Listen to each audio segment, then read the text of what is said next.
I want to give you 3 huge grip mistakes that if you're making are really going to inhibit your golf. If we can get them right, you're going to be better. Let's get stuck into this video right now. Whether you're an overlapper, an interlocker, a baseball gripper, I'm not too fussed by that, whichever you feel comfortable with. And if you're a beginner, what I would say, it's probably best that you try and get into an interlock or an overlap grip as early as possible, because there are some limitations with the baseball. But that being said, these things can apply to all of these 3 grips, and if you're not doing them, if you are doing these mistakes, you're going to suffer. And when you come to change it, probably one of the things, if you've ever been for a lesson and someone says, we just need to tweak your grip, it feels awful, feels horrible, and you think, oh God, and you probably don't stick with it. But get them right earlier on, a lot easier to maintain down the line. And the first one is all to do with your lead hand placement. So as a right-handed golfer, that's my left hand for me. As a left-handed golfer, that's going to be your right hand. And what I would see, if we just wander over here, we put the club down behind the golf ball and we put our hands onto it, and we sort of take our grip here, and straight away, this is probably the most common thing I would see here, where the left hand, so for me my lead hand, gets too weak, all because of the placement of it in my lead hand. Now if I just open this up here, I've already drawn some lines on, what we're going to see, and if you're playing a lot and you're noticing that you're getting this, where we're getting wear and potentially even holes, and there's a lot of wear up to this part of your glove, and you feel that when you're holding the grip in your left hand, it feels very palmy as opposed to fingery.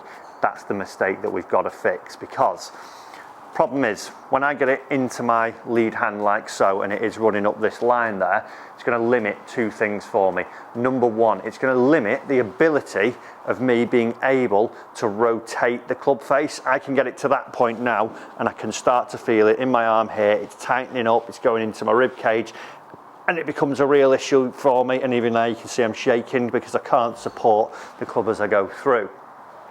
Also, what it's going to do, if I just turn on this way, it's going to limit my leverage. So I can get to here before I start to feel the same strain as I go again, and that isn't a great range of leverage for a golf swing, and again it feels awkward.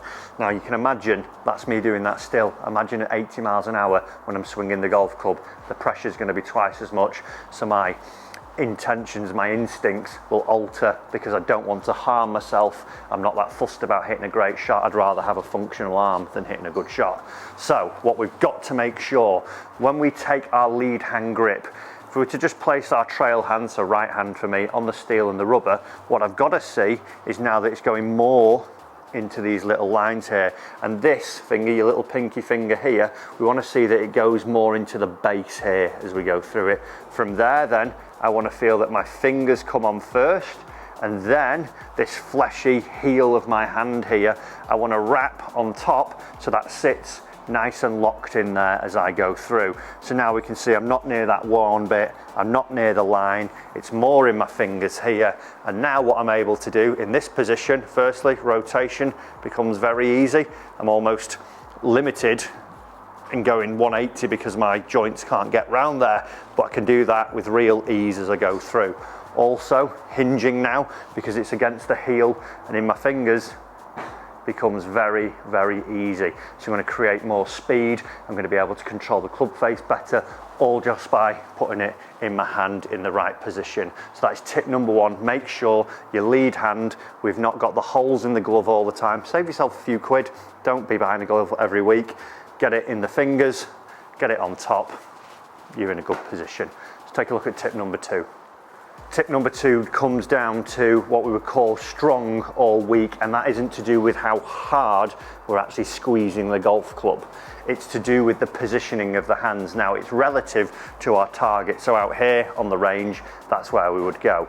What we would see, we've got the strong grip, and what that means, it's either one of your hands or both of your hands are turned away from the target. So for me here, what that would do, if I did both of them, we would see that the lead hand gets more on top, the trail hand gets more underneath. And what that now would do, when I raise the club up and put my hands back to neutral, we see it tilted in at almost a 45-degree angle. So when I put that back down to the club now, it's aiming well off left. So with a strong grip, what we would probably see is something that where the ball starts to fire out to the left-hand side, a bit like this.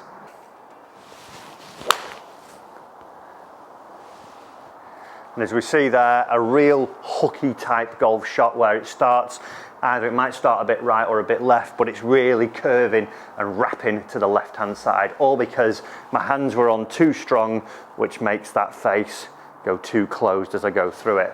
On the other side of the spectrum, we've got something which was weak, which is now one hand or both of them turned towards the target. So as I grip here, and I made both of my hands weak now, when I put them up and put them back to neutral, we see that face starting to lie open. So as I would hit a shot with this one, what we would see if someone's got a really weak grip, generally we would see more curvature from left to right for the right-handed golfer. So a really weak grip, and even there, that is miles to the right-hand side of the range. That's had some serious swaz on it. So the weak grip and the strong grip are really going to affect our club face. What we want to try and do, if we can, good little checkpoints. I like to use the lines between the thumbs and the forefingers here. Once I've got my good lead hand position for a right-handed golfer, this little line now looking a little bit more towards the trail pec, just towards the trail side or the right side of my zipper. So line from here up towards there. Then when I put this hand on, again, same position, just sit just to the trail side. If we can get those in a good position, when I raise the club, we can see now it's in a pretty neutral position, not too strong, not too weak. And what that allows me to do then, good grip as we go through, is hit a nice straight golf shot. Oof. Probably the straightest flight I've ever had that. So make sure you're not too strong or too weak, and then make the correct alteration for whichever one you are, and you'll start to be able to control that club face a little bit better. Let's take a look at the third and final grip mistake that you might be making. Third and final one, this does come down to how hard we are holding that golf club, because if we come in close here and we see there, we can see that there is serious pressure in that hand, or the blood looks like it's about to pop out of my hands.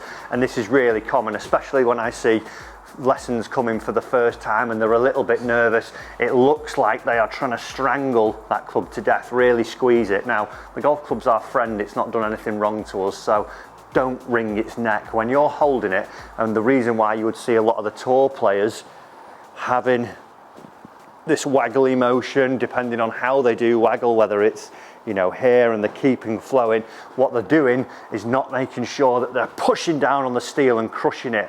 If you can imagine back to some of the shots that you play and you stood over it, that nervous about what's to happen, and you're thinking so hard, you grip it that tight that when you actually come to the takeaway, it's actually that hard, your forearms are almost locked into position, you can't really get any rotation, and also the flow of the golf swing is really lost because of how hard you're actually gripping it. So what I would try and do, if we use the scale, 0 being letting go, 10 being crushing the steel, when we actually come to grip our golf club and address the golf ball, we want to be hovering around about 3 or 4. We're going to have a little waggle. We're going to see that as we're doing this, we can feel the weight of the golf club. I don't feel like my forearms are about to pop. I can feel nice and loose in the hands, because when I take this club away, naturally, as the speed increases, the pressure on the grip is going to increase anyway, so you don't have to worry about that. Trust me, you're not going to throw it down the range if you start doing this. So what it'll allow you to do is get a smoother takeaway, feel a better flow throughout your golf swing, and allow you to ultimately not feel tense, nervous, and actually petrified of hitting the golf ball. So tip number 3, try and get it nice and loose in your hands, incorporate a little bit of a waggle, see that we're over, and then from there, the strike will feel a lot better, it'll feel nice and smooth, your golf swing, all by doing 3 things with your golf grip. So run through those, make sure you're getting those mistakes out of your grip, and we should see better golf swings, guys. Hope you've enjoyed the video. If you have, do remember, hit that subscribe button. I want you to get better at golf. You're going to do that by having your lessons here every week on the channel. Thanks for watching. See you in the next one.